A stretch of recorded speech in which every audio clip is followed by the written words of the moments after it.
Momentum going into the postseason. Syracuse, though, coming off of an 8-0 loss to the Hokies yesterday. And it was an emphatic win for Virginia Tech, led by Keely Rochard's second no-hitter of the season. And the 7th no-hitter of her career. The rise ball was working all afternoon. 16 strikeouts, one of the most dominant performances of her already very decorated career. Syracuse knew it was going to be a tough matchup, but ultimately they just couldn't get anything going against Rochard. They couldn't get anything going against her or defensively. Defensively, they looked poor all afternoon. A season-high 5 errors. And granted, it was windy, the conditions were tough, but Shannon Depking would be the first one to tell you there's no excuse for all the mistakes Syracuse made defensively yesterday afternoon. Absolutely inexplicable stuff, and the most errors Syracuse has committed all season yesterday.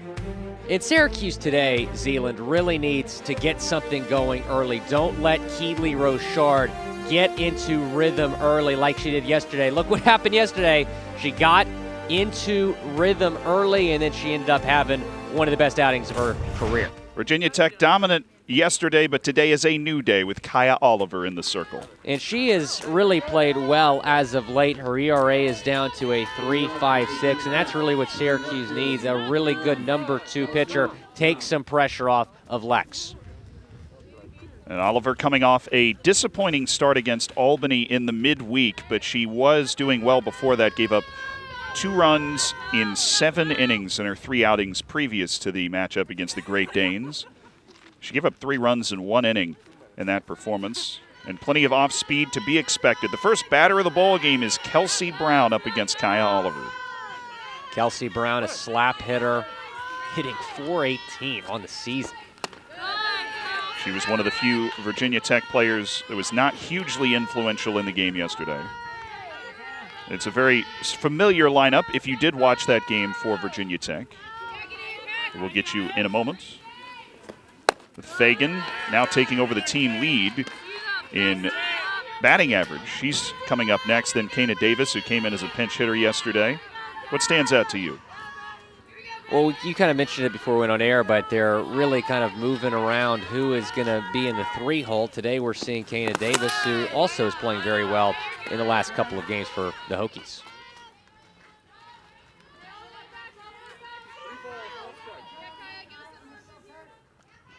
Kelsey Brown did just go 1 for 5. A hit in her final at bat to continue her 11-game streak. 3 balls and a strike from Kaya Oliver. This is a big series for Virginia Tech, Zealand. They're ranked 19th in the country right now. They want to get into a spot where they can host a regional. The ball was wide, but Brown felt the need to sprint this out just in case it was hit. I think it was just ball 4. That's a walk to start the game for Kaya Oliver, which is not a good sign, especially with the speed that Kelsey Brown is able to offer. 27 for 27 on stolen base attempts this season. Positively insane. The defense for Syracuse that struggled so much yesterday, but it's normally a bright spot, looks almost the same. The only change is Maxine Barnes catching instead of Gianna Torres. Cameron Fagan was not retired in 5 plate appearances yesterday with 4 hits. Suffered a couple of injuries throughout the season, so this is just her 24th start of the year, so she doesn't qualify to lead the team in batting average. Technically, the steal is complete. It's almost a prerequisite, but Kelsey Brown has hurt herself on this slide.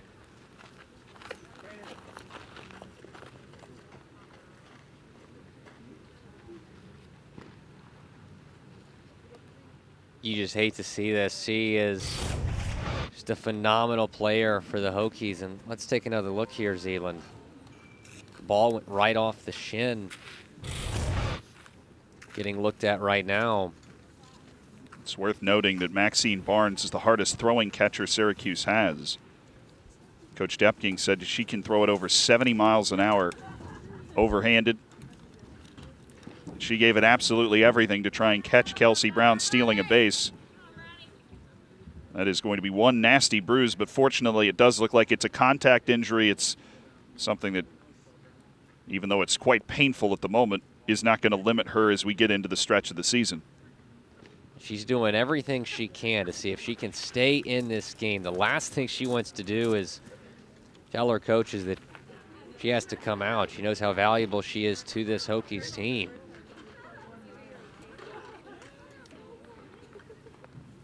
It is a stolen base, so she's now 28 of 28 on the year, which is, if it holds, the most consecutive steals without a caught stealing in the history of this man's program. Pete Demore has done an unbelievable job, but this is his first time facing Syracuse. A bit strange, having played 2, now his 3rd season.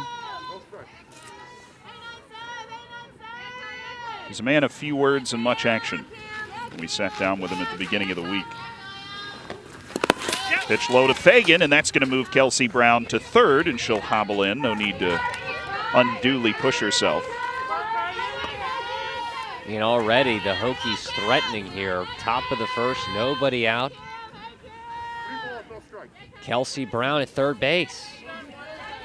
Only 1 strike thrown so far by Kaya Oliver, and that's ball 4, and it might just bring the run home. No, it will not. I believe if Kelsey Brown's 100%, she scores. Oh, 100%, but ultimately a wise call there from Brown not to try to take off. She's not 100%, obviously, and you don't want to risk an injury here, and it would have been a close play at the plate. Oliver has just 3 walks in her last 6 innings pitched, but she's issued 2 walks without recording an out in the top of the 1st. It seems those struggles from that road trip to Albany have followed her back to Skytop. Shannon Depking also in her 3rd season as a coach for Syracuse. She is a really an opposite in many ways to the solemn Pete Demore. She is a firecracker of a coach. All about the passion, the energy, and she tells you what she thinks. Work for her. Davis. Yeah, she's a straight shooter for sure. We got a chance to talk to her the other day, and I thought she was going to be happy about that Albany game. Her team scoring 10 runs. She was not happy about that performance. It shows you the type of coach she is. She expects excellence each and every day. Kana Davis gets her 2nd at bat of the series. She gets it with runners on the corners and nobody out, and there is a load of speed out there too. Things could get complicated. Cameron Fagan at first could try and go to draw Kelsey Brown home, but again, Kelsey Brown dealing with a bone bruise, it would seem. Bunch shown. There goes Cameron Fagan. It's cut off by Tehran as Syracuse not willing to risk it.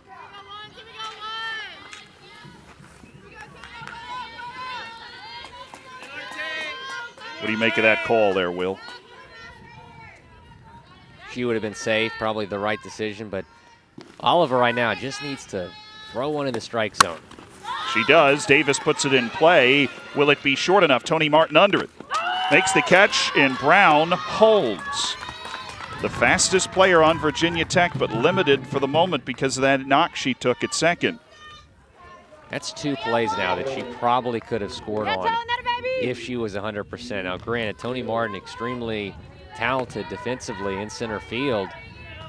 Would have been a close plate at the plate even if Brown was 100% right now without that ball to the shin earlier in the inning. Jamie Bailey digs in. That's a big first out for Oliver, just to kind of get her confidence back up, trusting her defense. You can see it immediately, comes out and throws a first pitch strike to Bailey. He's in a bit of a slump last 5 games, hitting just .235. Barnes gets down well, 1-1.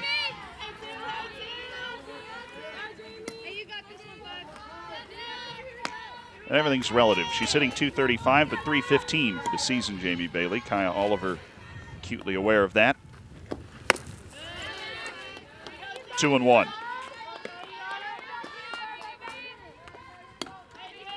Second and third with 1 out. If Syracuse can weasel its way out of the top of the 1st inning without conceding, that would be a huge confidence boost. Virginia Tech is just trying to keep the snowball rolling down the hill. Oliver, it gets away from Barnes, and Brown holds again. This is really, really an unfortunate time to have been hit in the shin by a ball. I thought that she might have taken her chances there, but It's the third time we've seen her stay put at third base on a play she probably could have scored if healthy. The 3-1 is low ball 4. The bases are loaded on 3 walks. A couple of steals sprinkled in there, but this has a very familiar feel to it for Syracuse and Virginia Tech from yesterday. The Orange issued 6 walks as a team, and they came in bunches. At one point walking the bases loaded. Now Kelsey Bennett, the team's leading home run hitter, is up with 1 out and the bases juiced. High to Barnes, and that was an off-speed pitch that hit the brakes even more than usual. This is not who you want up with the bases loaded. Zeeland, 10 home runs on the season, 31 RBIs.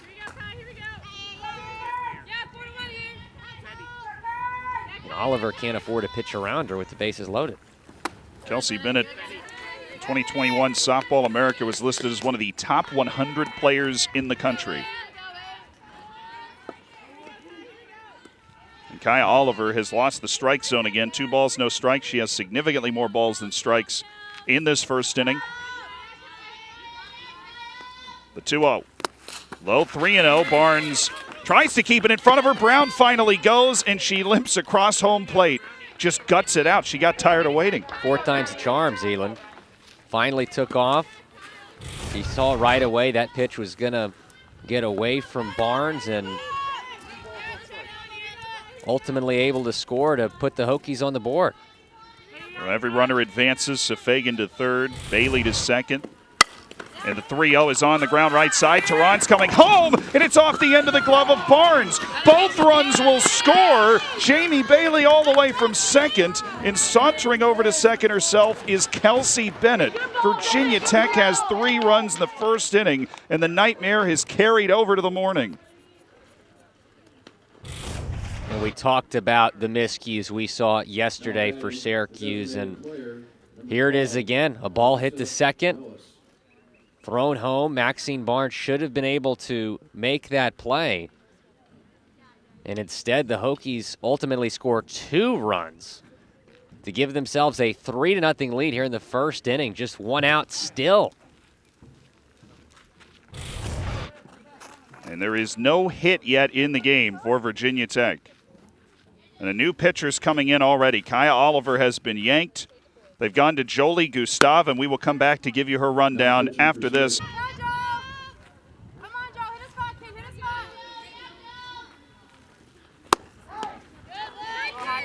Jolie Gustave has delivered her first pitch, the freshman from Huntington Beach, California, trying to right the ship after a walk, fly ball, walk, fielder's choice, and 3 runs scored. How did that happen, Will?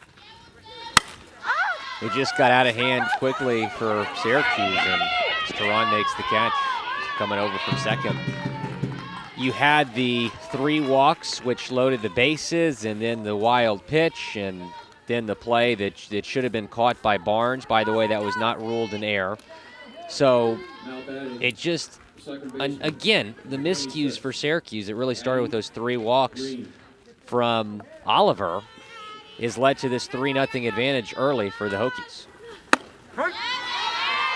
Gustave able to manufacture a comfortable out, though, which should help. Addie Green is now up 2 outs, runner in scoring position, and behind 0-1.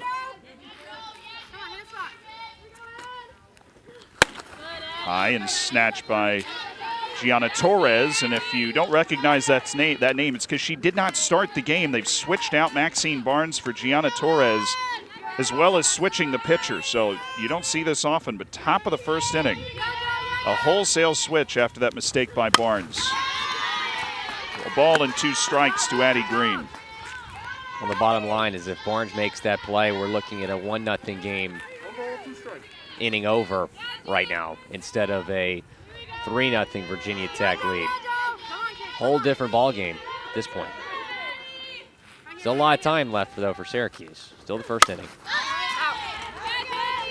3-0 is definitely the type of margin you'd expect to be able to make up, but when Syracuse opponents score at leleast 3 runs, Syracuse has really struggled Just 7 and 17 in those types of games, and it's already there in the top of the first. Still 1-2 to Addie Green. Well, not to mention, Zeeland, you have Keely Rochard on the other side, so 3-0 kind of feels like 12-0 when you're going up against a pitcher of her caliber. Keely Rochard has only given up one base runner to Syracuse on a walk to Reba Clyde yesterday. They're going to need 3 to cross home plate just to tie this ball game up. Jolie Gustave has filled the count, just missed inside.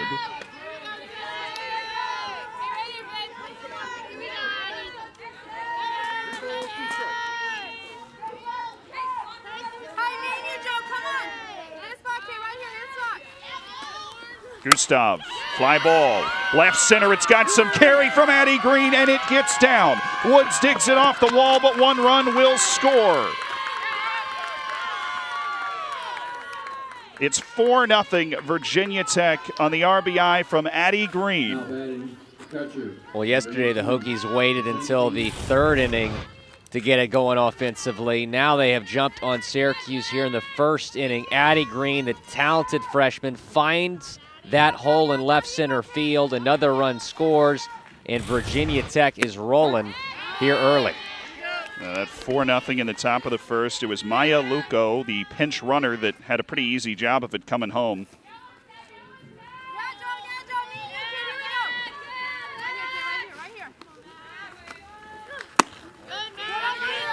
And Gustav's even the count 1-1 to Mackenzie Lauder, who is catching her 2nd straight game in this series. Lauder on a tear, last 6 games, has 2 home runs and 5 RBIs.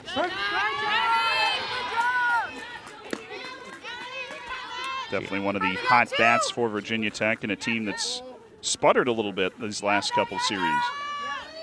And that's why this series, Zeeland, was so important for this Virginia Tech team. They came in on a losing streak, falling out of a regional host position. And the NCAA came out the other day with 20 possible sites. The Hokies were on that list. They're still very much in consideration to host a regional. They really needed to take 3 or 4 coming in, and right now it's looking like they could take 4 of 4. The ball on the ground to Casares Mayer, and Syracuse has closed the book on the top of the 1st inning, but not before Virginia Tech put out 1 hit and 4 runs.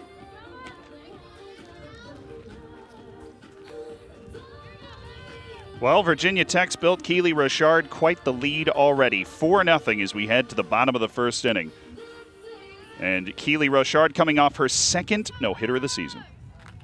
Absolutely phenomenal yesterday, Zeeland. 16 strikeouts, and like he said, she's got a 4-0 lead to work with. She's going to come out throwing with a lot of confidence, especially after yesterday's performance.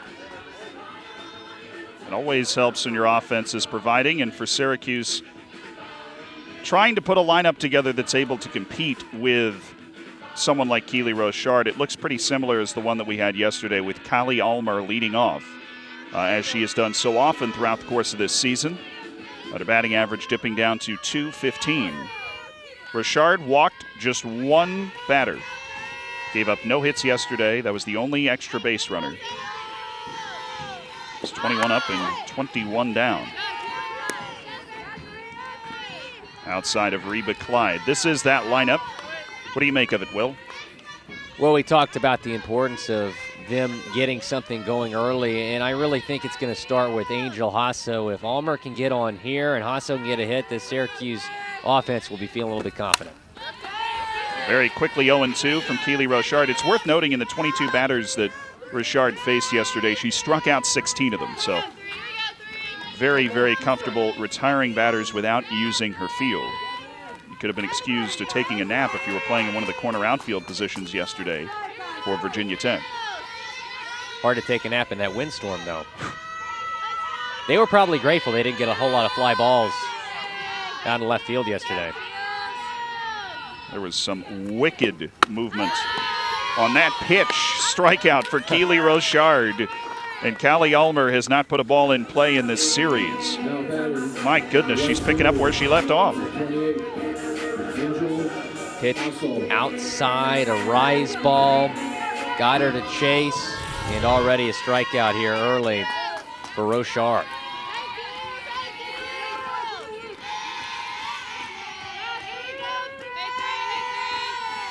Now it's Angel Hasso, the burgeoning star freshman, who has cemented herself as an everyday player for Syracuse. Described by the staff as a mute during the recruiting process, but she has come alive. And so has her personality.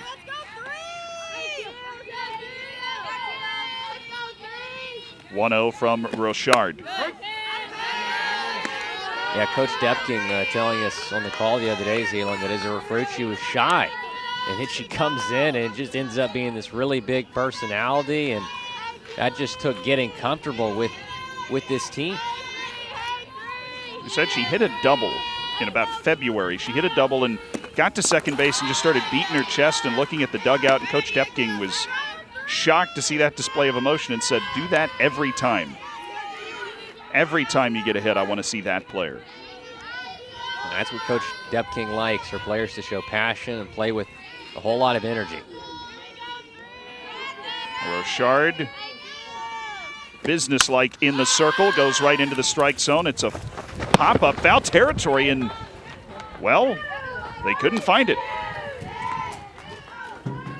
Couldn't tell if that was a miscommunication between Fagan and Lauder, which one was going to catch it. It fell right in between them. Fagan seemed worried at the last moment she might be struck with the ball, might have lost it in the sun. Sunglasses not quite able to do the job. 2-2. It is an incredibly bright, sunny day at Skytop. Couldn't be more different than yesterday, where we had a National Weather Service advisory for wind with gusts up to 50 miles an hour. But today it is a little cool. It's just under 50 degrees, but a soft breeze blowing out, and the sun could not be brighter.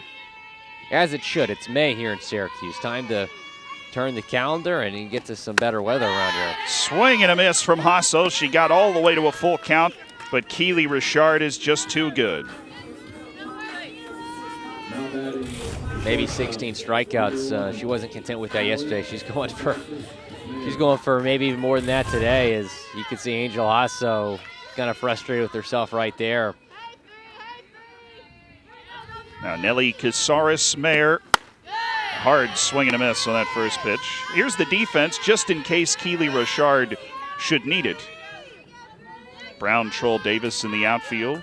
Fagan at third, Bennett at short, Green at second, Bailey at first, and Lauder doing the catching.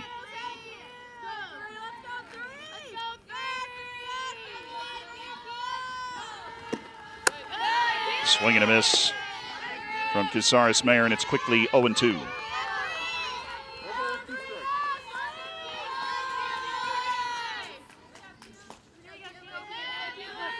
Casares-Mayer, another player that wasn't able to put something in play last time. Yesterday she struck out all 3 times despite hitting over 300 this year. Just missed the corner. Gil Zayas, the home plate umpire, gave a thought to it, but not a second.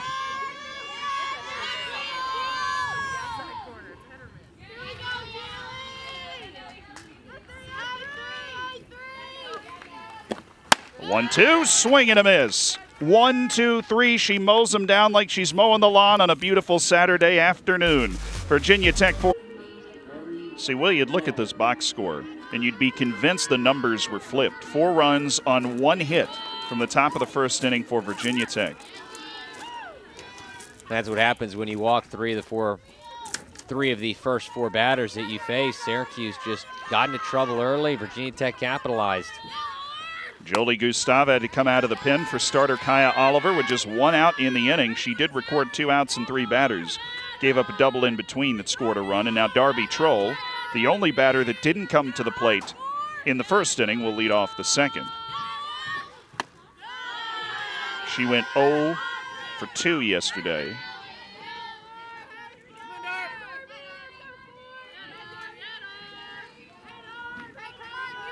Remarkably, in an 8-0 win, the entire bottom third of the order didn't have a hit for Virginia Tech, and Troll can't change it here. And a ground ball to Callie Ulmer. That's the first out of the inning. I like how Gustav has looked since she came in relief of Oliver, pitching with some confidence, getting balls in the strike zone, getting some groundouts, letting her defense do the work for her. That's what it's going to take for Syracuse to get back in this game.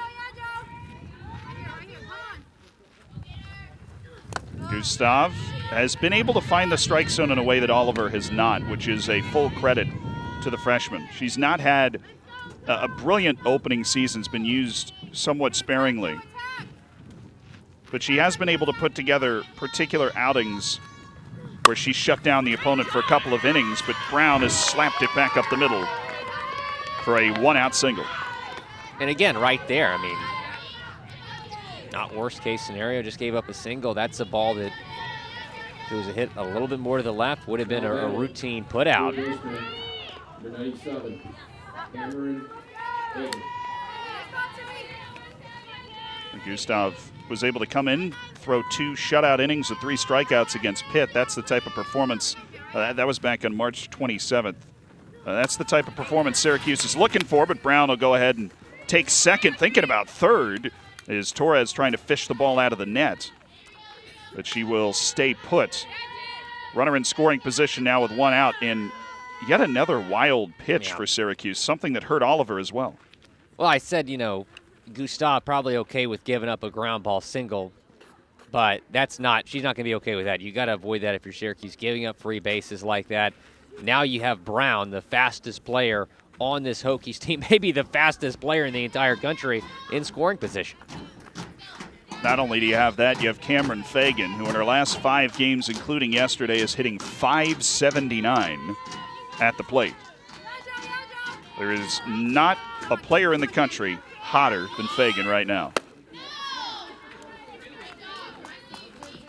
She missed 15 games. Zeeland comes back last weekend. Didn't miss a beat, went 7 for 16 against Notre Dame, and so far having a really good series here as well.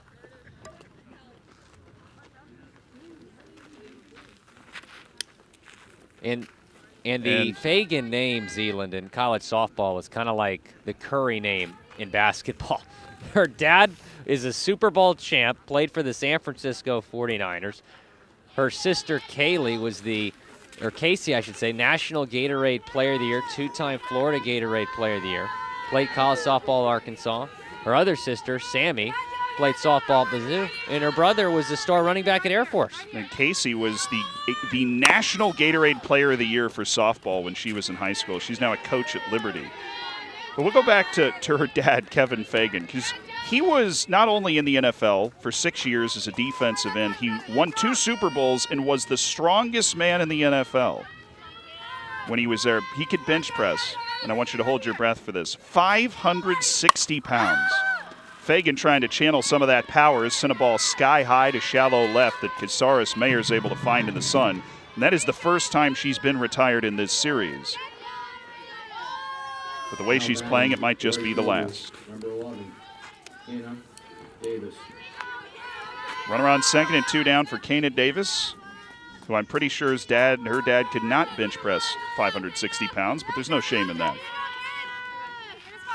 She's 0 for 2 in the series.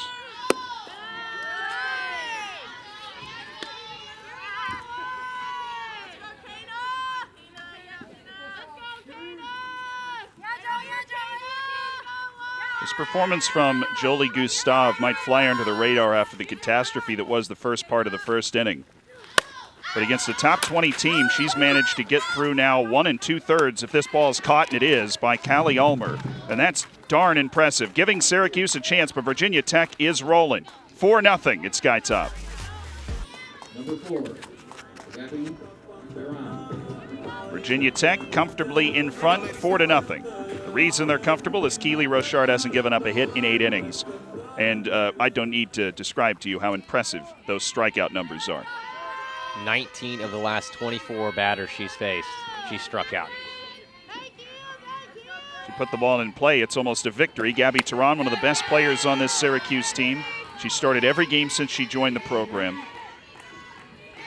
She will try and use all that experience to put something in play or make something happen against Keely Rochard, who midweek gave up 5 runs to Liberty. It was her worst performance of the year, and she's answered it with this start to the weekend. 0-2.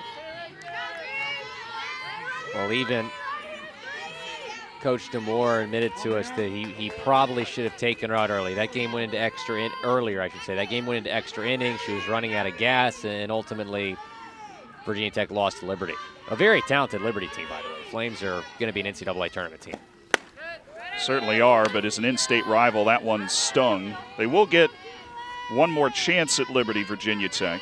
The Flames are coming to Blacksburg after this series. That's the last game before the postseason for Virginia Tech. Syracuse has one more series after this against Clemson, but that's certainly a challenging one. 1-2 to Tehran. Swing and a miss. 4 up, 4 down, 4 strikeouts, all swinging. How do you do? Now batting, the designated player. Rise ball, inside corner. Mayfield. Got her swinging for the 4th consecutive strikeout to start this game for Keely Rochard, picking up where she left off yesterday. Perhaps looking even better. I mean, you quite simply can't start a game much better than this. Heaven forbid she got to a 3-ball count against Angel Hasso. That's the most damage Syracuse has done. Leilani Mayfield will try and do a little more than that. She's behind 0-1 quickly.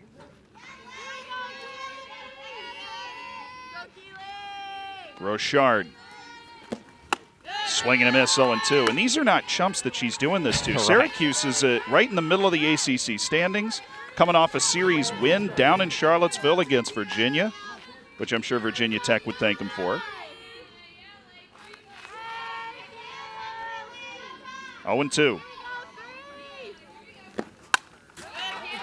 Fouled away by Mayfield. It's staying alive right now. That's the name of the game. Like you said, Zealand, Syracuse coming in was on the inside of this top 10 in the ACC, which if you're in the top 10, you make the ACC tournament. They'd won 4 of their last 5, playing good, and they run into the brick wall that is Keely Rochard. All it takes, though, is one big inning to get some confidence against her. Right now, the All-American looks completely untouchable. She has been touched, though. This might be in play. Diving attempt from Jamie Bailey, but she's missed it. It'll stay 0-2. Nearly one for the highlight reel. Great effort from Bailey, the first baseman, running down that first baseline. Lays out, just can't make the grab. Still 0-2 the count. Mayfield making her work. 2 foul balls and a 2-strike count. Rochard. Strike 3 called in the bottom corner. Gil Zayas pulls the trigger behind home plate, and it's 5 up, 5 down. But she's mixing it up. This one's looking. Off speed, outside corner. One of the best pitches we have seen from her today. 2 down. Now Tony Martin gets her first crack, and she swings hard and misses. I think the most impressive thing about this so far, Zealand, is she's putting all of these in the strike zone. It's not like Syracuse players are chasing for the most part. Yeah, we've seen 1 or 2 pitches like that, but most of these pitches are right in the zone from Rochard. She's only thrown 1 ball this inning. Swing and a miss, 0-2. She threw 4 balls in the first inning, and that's the point we've reached where we're just tracking how many balls she's thrown because she's been that good. 5 straight strikeouts to start the game. She struck out Martin twice yesterday. The 0-2. Swing and a miss, strike 3. This is something spectacular that we are seeing in Syracuse, New York this weekend. Keely Rochard has 6 strikeouts and 6 batters faced. Virginia Tech leads.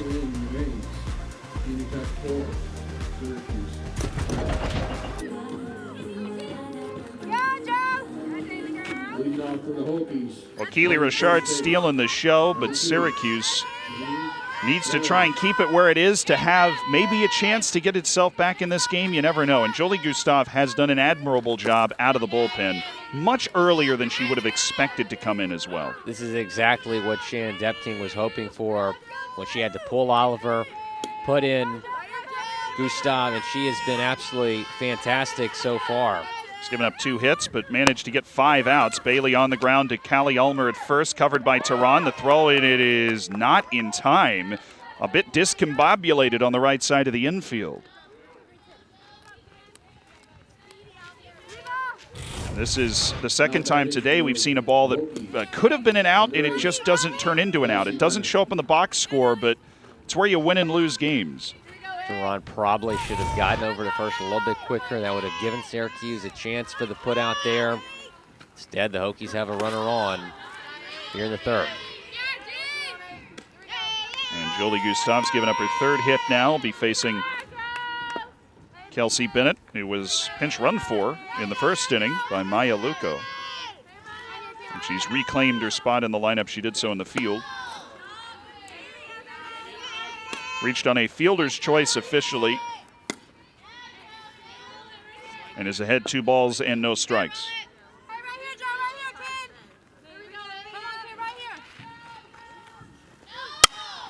Lines this ball up just over the glove of Gabby Tehran. Runners now on first and second with nobody out in the third as Virginia Tech is trying to play a shorter doubleheader than we've scheduled. They're well within striking distance of that 8-run rule that they know they almost hit in the last game. Tehran inches away from being able to make that catch.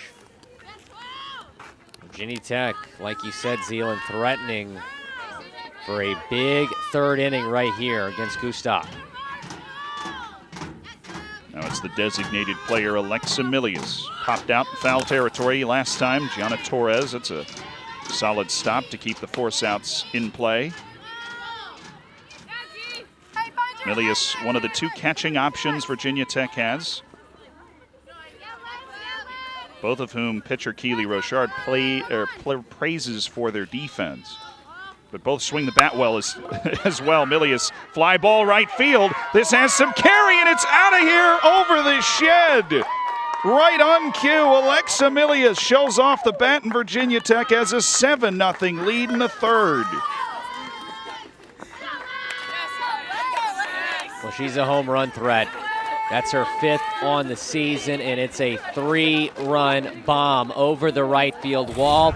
A big inning indeed for the Hokies here in the third, going up 7-0. That one was long gone.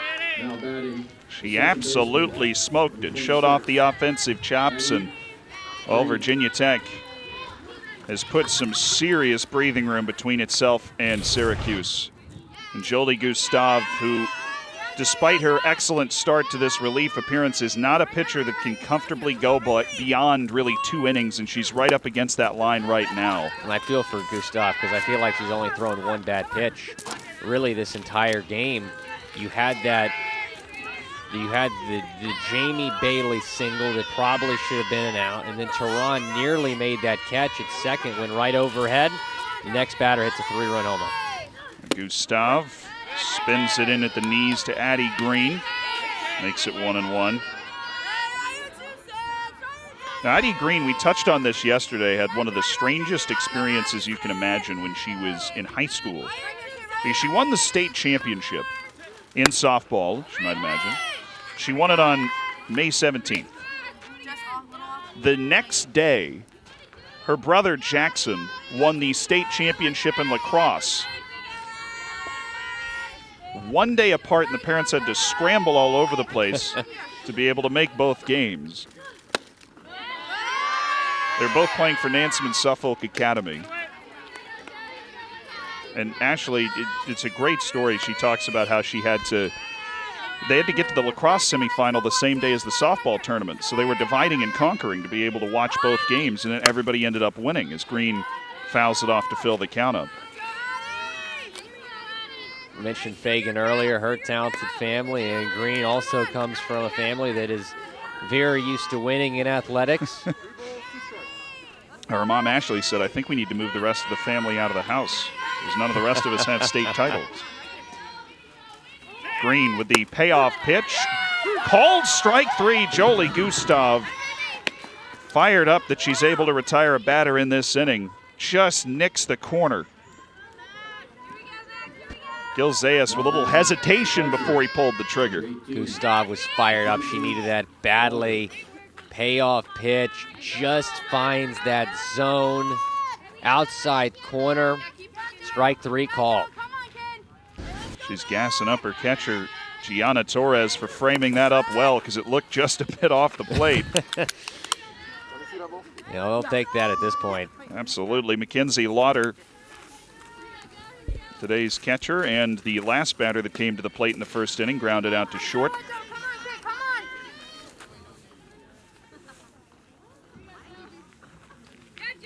She's waiting to shake herself out of a bit of a slump in just the last couple of games. Their trends for the season are good, but she's hitting .060 last 5. I think that stat is irrelevant now. She's knocked the ball all the way to the wall in left center and legs it out to second for a 1-out double. All it takes is one swing to really forget about the past couple games, Zealand. And if they can get Mackenzie Lauder out of this slump, get her going into the postseason, that is going to be huge for this Hokies team that is so talented at the top of that lineup already.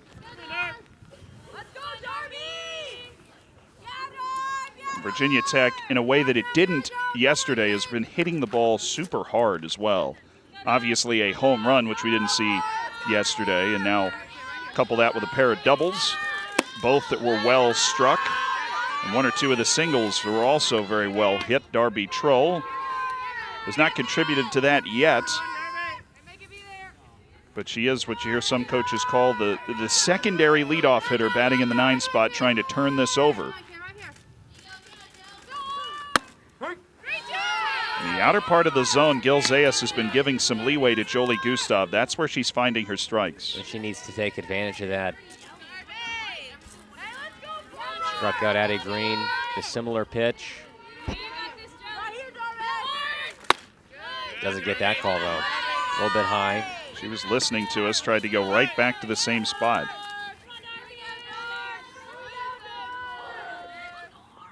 Troll trying to get comfortable. She went after the first pitch. First time she came up last inning. Grounded out to first. Goes the same way again, but this time gets through the infield. Hasso comes up throwing and will hold Lauder at third, but runners on the corners with still just 1 out in the inning. Angel Hasso saved a run right there off the hit from Troll. 9-hole hitter contributing here in the 3rd inning. Very quick throw home from Hasso prevented another run from scoring. That would have been the 8th run, which would have put the Hokies in position for that run rule a couple innings down the road. So how do you like this as we see Depking looking to make a change? The bottom third of the lineup did not have a hit yesterday for Virginia Tech. Addie Green, Mackenzie Lauder, and Darby Troll. It's the same 3 that all have a hit already in this ball game. New pitcher coming in for Syracuse. Virginia Tech leads 7-0 in just the 3rd inning.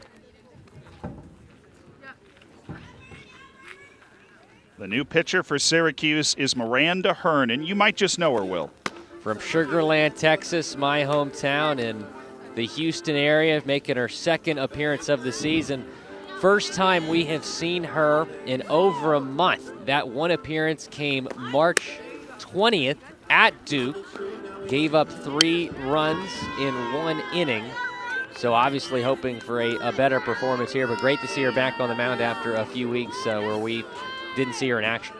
She's a player that started off as a regular earlier in her career, made 20 appearances as a pitcher. She also plays some infield as well, made 20 appearances as a pitcher as a freshman. And as a sophomore, made 26 appearances. Her ERA as a freshman was 2.35 and 4.77 as a sophomore. She started to phase out of the rotation. As a junior last year in that shortened year, she had just 2 appearances. And now this year, just the 1 appearance where she gave up those 3 runs without recording an out. It was a bit of a nightmare at Duke. But there is no scouting report on her in that Virginia Tech dugout, and that's the opportunity for Hearn. She's got some really good off-speed stuff. That's what she's known for and what she's been known for her 4 seasons here at Syracuse. Hoping that changeup, both literally and figuratively, is going to produce some outs for the Orange. Hearn Knocked away by Kelsey Brown. Like you said, Zeeland, Virginia Tech was not expecting to face Hearn this weekend, so maybe they can catch the Hokies off guard and get some outs and try to get the offense going, get themselves back in this game. Jolie Gustav gave up 5 hits and 6 batters faced this inning after doing a good job through 1 2/3, and Brown has popped it up left side. That's the first out that Hearn has recorded in the circle all season. And it's against Kelsey Brown, who has a hit in 13 of her last 14 games, including this one. She just retired one of the best hitters in the entire country, Zeeland. And Coach Depking always says she goes for matchups. And she's reached deep into the bench to get Hearn, and it worked. Now Cameron Fagan. And this is another player that is just unbelievably good right now. So Hearn has to come in after not having pitched for almost 2 months. It has to face Kelsey Brown and Cameron Fagan back to back. 1-0's off the plate, 2-0. In case you missed the last time Fagan was up, look, she's hitting .579 in her last 5 games. 0 for 1 today is the first time she was retired in this series after a 4 for 4 effort with a walk for good measure on Friday. She also has a walk in this game because of course she does. 2-1. Great job, way to come back. Good job.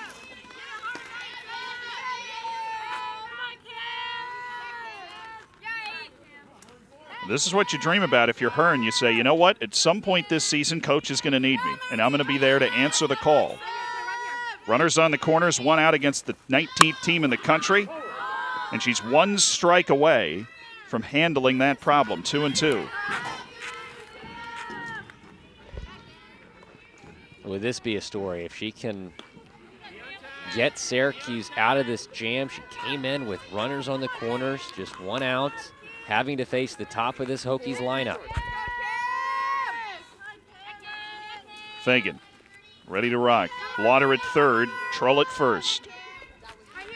Already 3 runs across in the inning off Gustav. Back up the middle, and that is through. It'll bring home Lauder for 1 more run for Virginia Tech. Moves Trull on to second.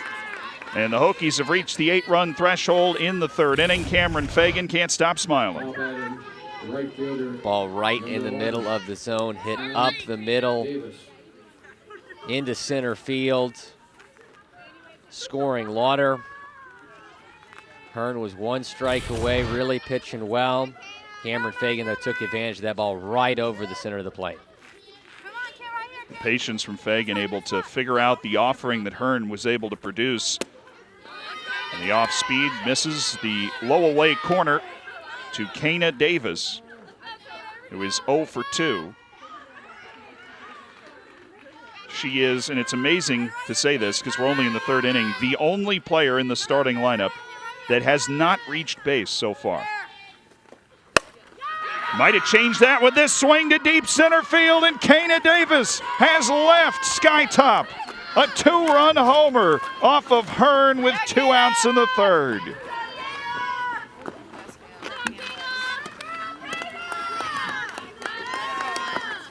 The Hokies have taken complete control of this game, now up 11-0 over Syracuse in just the 3rd inning after an 8-0 victory yesterday, Zeeland. 10-0 in the 3rd.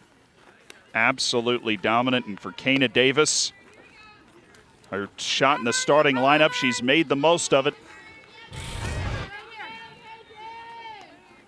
It's just her 21st start of the year, but she's able to go yard for the 6th time.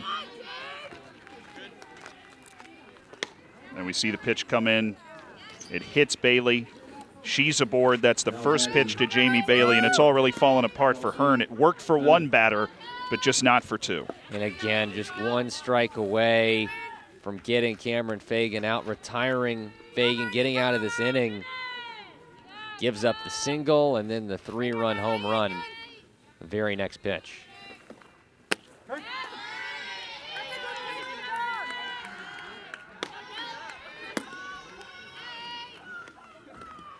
Kelsey Bennett, who's more than capable of going yard herself. 11-0, Virginia Tech over Syracuse in the third. And Bennett's rolled it away. And we mentioned it earlier, Zealand, how important this series was for the Hokies. They'd come in on a losing streak, fallen in the rankings down to 19, knowing that they needed to turn it around in their last regular season series against Syracuse, try to get back into that top 16, a chance to host a regional, and they have looked phenomenal the first two games. Keely Rochard, who you'd be easy to forget, is still throwing just a bona fide perfect game. She struck out all 6 batters she's faced so far. She hasn't pitched in what feels like forever because Virginia Tech's offense has also shown up. It's been a complete performance. The 0-2. On the ground from Bennett. Handled by Tehran. Throw on to first. And 2 3-run homers from Alexa Milius and Kana Davis have made it 11-0 Virginia Tech over Syracuse.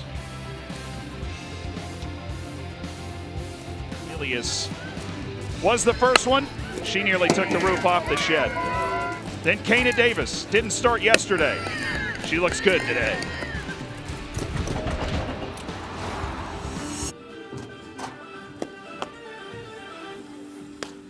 Well, you see the score. It's 11-0. Virginia Tech over Syracuse. Sealand Shannon and Will Scott with you. Keely Rochard has struck out all 6 batters she's faced in this game. She's been unbelievable this weekend, but it's almost wasted because the offense for Virginia Tech has shown up too.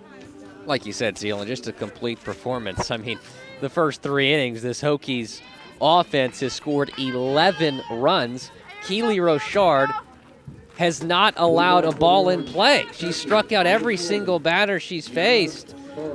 And now, like you said, it's going to be interesting to see how she responds after not having pitched for quite a while after that monster third inning.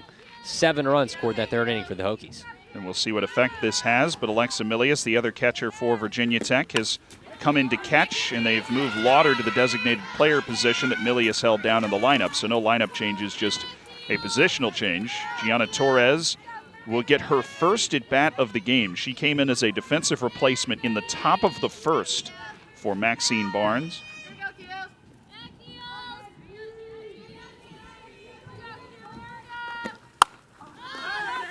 Off the hands and right back to Rochard. That is the first time, though, that Syracuse has put a ball in play. And, of course, Rochard made the catch. Now batting, first baseman number 3, Rebecca Clyde. So she still is responsible for every out in the ball game. Glad we could keep that going. Reba Clyde, who is the only batter to reach base against Rochard yesterday, walked. Her first time up. She's back. A hefty swing and a miss.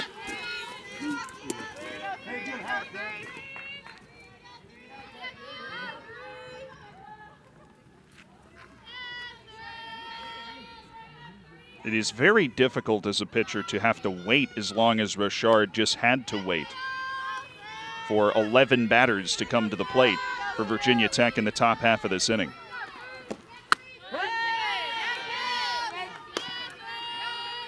Quick 0-2 to Reba Clyde. Doesn't look like it's phased her, though. Throwing strikes, getting outs. Clyde down 0-2 here. Just 5 balls in this game. 4 of them were in the first inning for Rochard. The 0-2 fouled away. Clyde, a player that's been looking for her offensive game for the last month or so.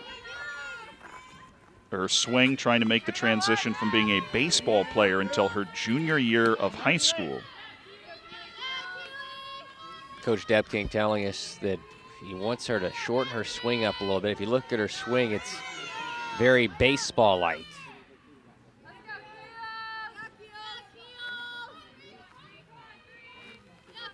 Another 0-2. Called strike 3. Tag required because Milius dropped the ball, but we're right back to it. A nasty pitch from Keely Rochard. Now batting, the left fielder. My goodness.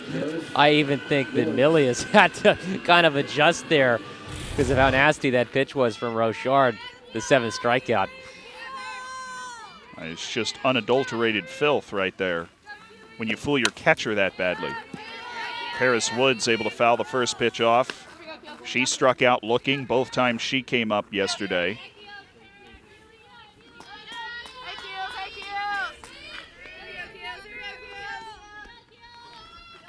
Trying to provide some of that patented Syracuse energy from the dugout, but it's just hard to do in this situation. Swing and a miss from Woods. It's 0-2. What do you have to do if you're Syracuse now? You just have to try and compete. Just put bat on ball. I mean, try to maybe get a bunt down. I mean, Paris Woods obviously very quick. That might work for a player like her or Almer. Get runners on base. Try to get some confidence going if you're the Syracuse Orange team. Start up anything against Rochard. The 0-2. Taken for a ball, just the 6th of the game. And Rochard started, pitched all 7 innings of an 8-0 win yesterday, and has now pitched 2 2/3 innings, allowing just 1 base runner and just 6 balls in play. Check swing, called strike 3 from Gil Zayas, and we're through 3 complete. Keely Rochard, 9 up, 9 down. It's 11-0, Virginia.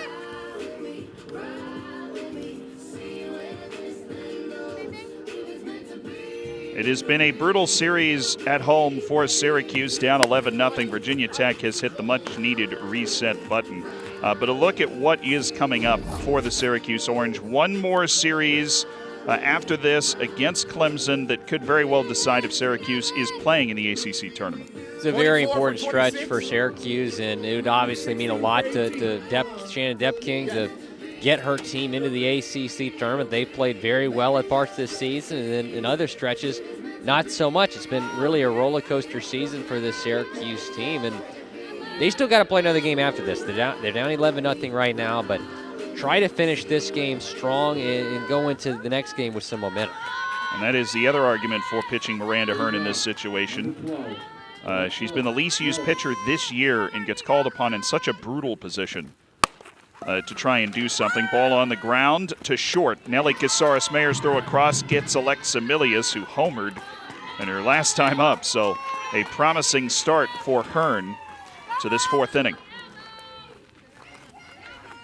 Now batting, number 24. But the thought process there, putting Hearn in, is you want to rest your pitchers for Game 2 and try and really give it a run. Right. At Game 3 of the series and Game 2 today. Called strike. Well, Oliver obviously started this game, didn't look great. Then Gustav comes in, was looking really sharp until that 3-run home run. Now we're seeing Hearn. So we haven't seen Hendricks yet, so we'll probably see her in the next game, maybe alongside Alexa Romero. Yeah, the two of them. It's Morgan Overitis, who's come in to pinch hit for Addie Green, who doubled and struck out. She did have an RBI as well. Overitis got a hit yesterday in the same role as a pinch hitter, but swings and misses, falls behind 1 and 2. Certainly wasn't against Miranda Hearn. But this is a chance now for Virginia Tech to continue to blood the youth, to give an opportunity to a player like Overitis, who's been hot recently. Called strike 3.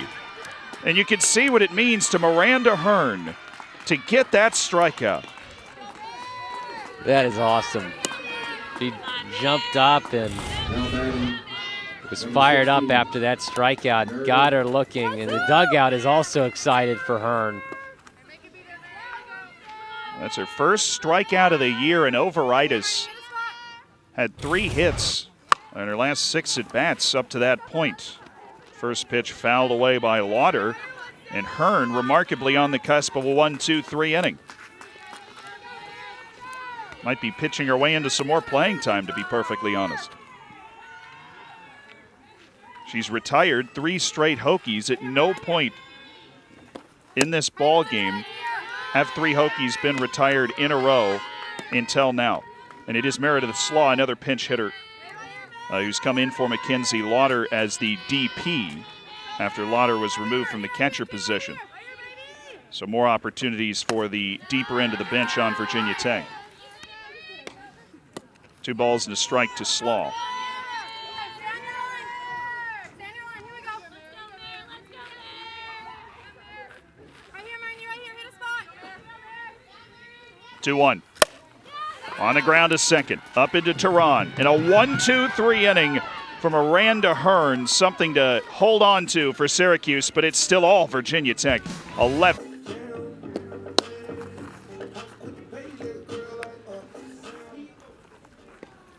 Leading off for the Orange.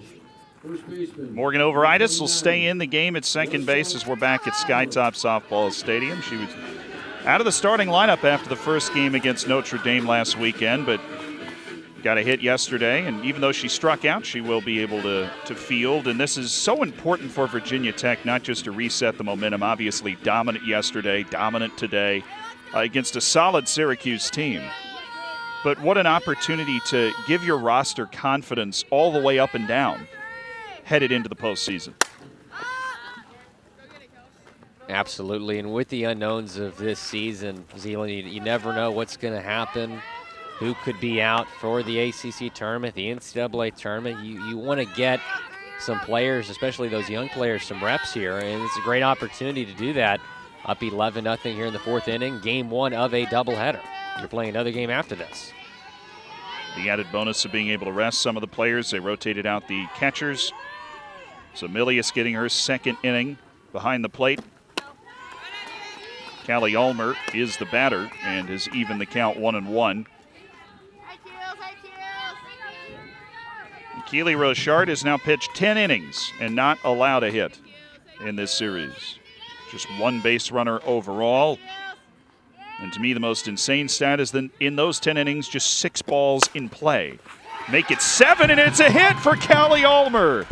That's the moment that Syracuse has been battling for, and it's been a brutal series for the Orange so far, but what a moment for Syracuse to finally break through. In the 11th inning of this series, they finally get their first hit, and it's Callie Ulmer, the leadoff hitter, getting it done in the 4th inning. A single into left field. And in Syracuse, you know, we talked about last inning. They got to build some confidence. And you see right now, they all have a big smile on their face after Hearn is pitching well, after Ulmer gets the hit. You got to love Syracuse still playing with this much energy, even being down big. They were just leaving Rochard in to see if she could put together another no-hitter, but she's out with an 11.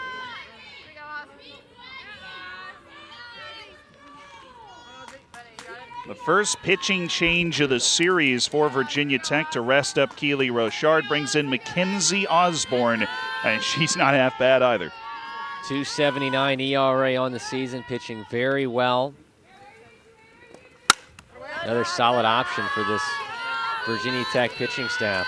And I really like the move from DeMoore to bring Rochard out because you're already up 11-0. This game is in complete control if you're the Hokies, and you still got another game to play after this and another game tomorrow. They're making absolutely the correct move.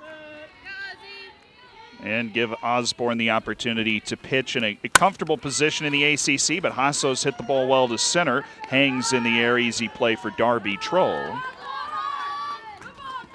That's the first out of the inning. Rochard going 3+, giving up the 1 hit and striking out 8. Nelly Casares-Mayer up for the 2nd time in this game.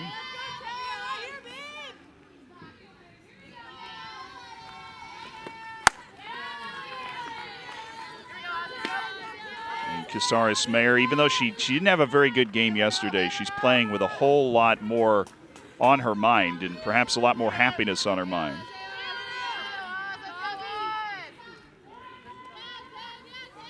The 1-0 from Osborne. Fouled away. It's because her mom, Sharon, is in the stands all the way from California. Parents finally allowed back into Syracuse games for the first time this year. And Sharon, who has been such an important part of Nelly's career, also has come back from cancer 2 separate times. And she is fully healthy right now, which is obviously a blessing for Nelly, their whole family. She wears a necklace to honor it every game. She looks at that necklace, is reminded of her blessings. It's under the jersey there. Their grandfather gave it to her before she came out to Syracuse. It was Nelly's sophomore year that she had to be thousands of miles away from her mother while she was going through cancer for the second time. And Sharon was saying if it wasn't for softball, she doesn't know how well Nelly would have been able to handle it. But Sharon now able to be here today and has watched her daughter field a heck of a lot better than she did yesterday, and Nelly perhaps getting comfortable with Sharon in the stands again. Having a hefty swing into right field, and will it get down? It will for a single. In front of Sharon, she's able to lay down just the second hit of the series for Syracuse, and that will move Ulmer all the way to third. Man, you have to love sports. Oh, that is awesome. Mom in the stands comes up with the hit into right field. And Syracuse now 2 hits in this inning, starting to swing the bat pretty well here, Zealand. Just a remarkable story. Osborne, runners in the corners, 1 out. Their first pitch is a loft from Gabby Tehran straight at Darby Troll, but there might be a chance for Ulmer to come home, and she will for the first Syracuse run of the series. Obviously just trying to build momentum, but a huge release of emotion for Syracuse, having been held down so much in this series. Absolutely, after that 8-0 defeat yesterday, to be able to come out here in the 4th inning and get the bat on the balls, get some hits, score a run, that's going to be big for the Syracuse team going into Game 2 of this doubleheader. Saris Mayer still at first for Leilani Mayfield. Speaking at a practical standpoint, the run rule would be in effect for the 5th inning. Syracuse would need to score 3 more runs to get itself back within that and keep competing here in Game 1. Try and get into this pitching staff a bit more. Virginia Tech. Mayfield, a player that was tabbed as potentially having a big series, a player that Coach Depking was hoping would have a big series, someone that she thought deserved a big series. It hasn't materialized so far. Osborne, swing and a miss.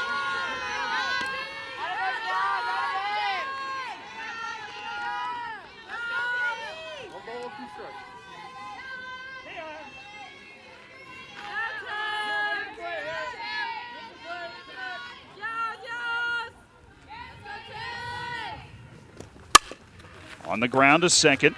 Should be routine for Overitis, and it is. And the 4th inning is over, but Syracuse scores a run and breaks up the no-hitter. 11-1, Virginia Tech.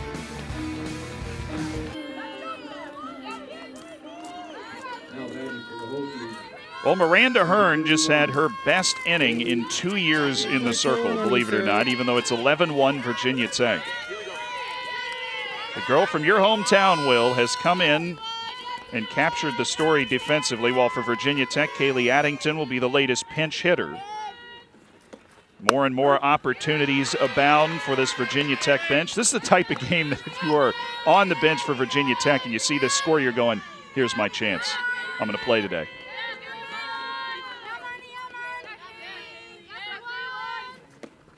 Addington swinging away, second pitch. Well hit fly ball, but Martin's under it, tracks it through the sun. And 1 out, which makes it 5 straight retired by Miranda Hearn.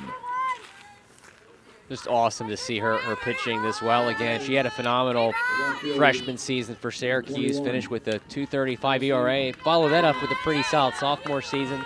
Only had 2 appearances last season before the season got canceled, and this is only her 2nd appearance this season. Just fallen out of favor and might just be pitching her way back into favor. For Addington, that was just her 5th appearance all year, but we'll still see Kelsey Brown again at the top of the lineup. A ball and no strikes to Brown, who has a hit in 13 of her last 14 and just continues to rake on the ground to short. Casares Mayer over to first. And that's another one for Mom.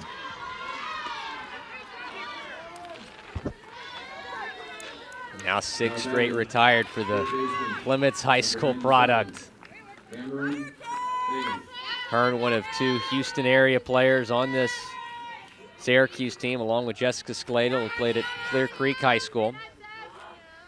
Fagan up. The first pitch gets away from Hearn. Just can't stress enough how impressive it is that Hearn can just not pitch all year and come in and actually start to really retire a whole host of hitters on the number 19 team in the country. Virginia Tech's obviously already done its damage and looks more than ready for the ACC tournament coming up 2 weeks from now. On the ground to second, Tehran to first, and it's another 1-2-3 inning for Miranda Hearn, who has retired 7 straight out of the...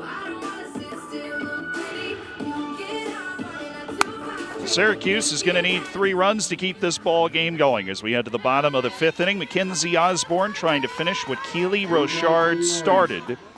She came in, got the 3 outs in the 4th inning after a leadoff single from Callie Ulmer, who scored on a sac fly from Gabby Tehran. Virginia Tech did all of its damage in the first 3 innings, scored 11 runs.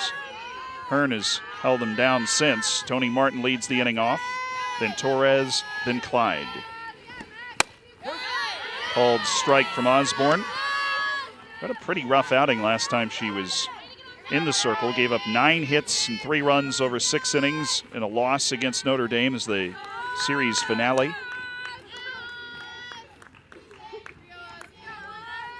Her first chance to pitch in this series. Swing and a miss from Martin. 0-2. And it is hard as a pitcher to work in the shadow of somebody like Keely Rochard. Especially with, how well she's pitched. Mackenzie Osborne would be an ace on a lot of other teams in the ACC. Just a freshman, too. I mean, she's got a really, really bright future, and she gets to look up and learn from a player like Keely Rochard, which is really meaningful, you got to think. Absolutely. The freshman will have a lot of tricks of the trade in her back pocket when she does take over as the premier arm in this staff.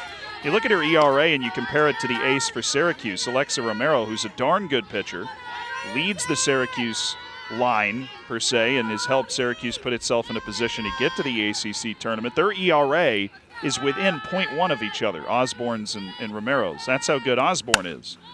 A fly ball from Martin. Will it be playable? No, it will not. Kana Davis was hoping. Seems to have lost the ball. Somebody call the tarp crew. Yeah, that's really... 2 balls and 2 strikes to Tony Martin.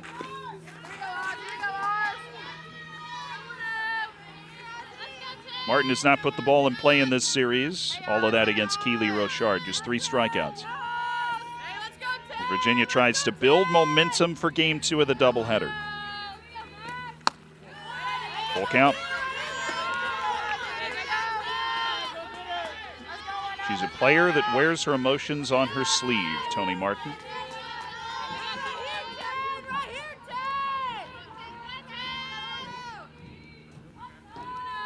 The payoff.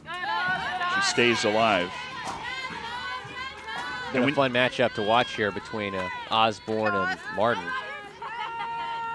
Martin staying alive, waiting for the pitch she's looking for, trying to get on base.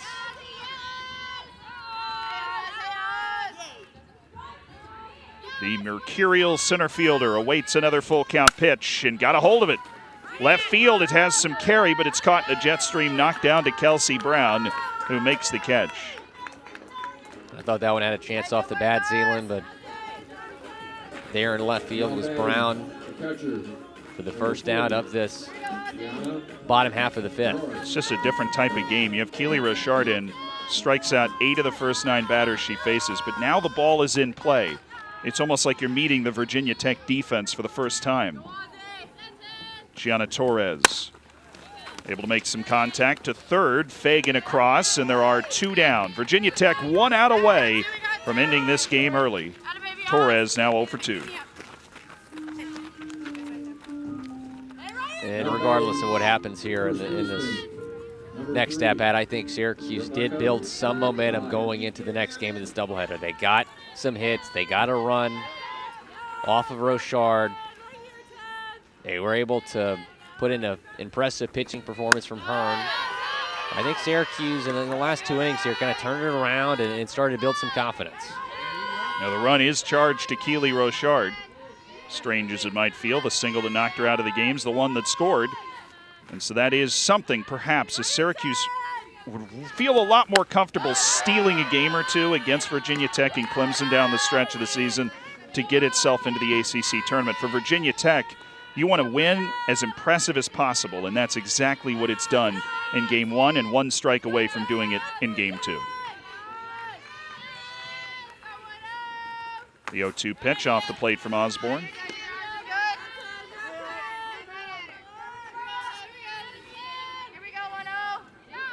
The Hokies trying to make a statement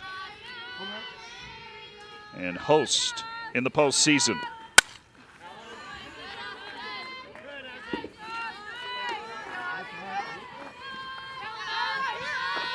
Clyde trying to delay that final touch on this game. A 5-inning run rule in effect.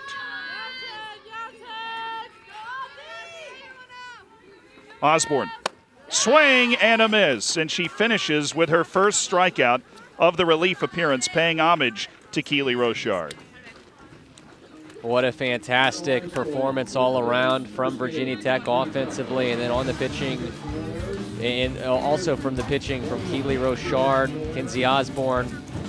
Getting ready for Game 2? Game 2 will be starting up 30 minutes from now between Virginia Tech and Syracuse. The Hokies have owned the first two, 9-0, 11-1 behind Keely Rochard. Zealand Shannon, Will Scott, Kristen Scott in the studio. We'll be back in 30.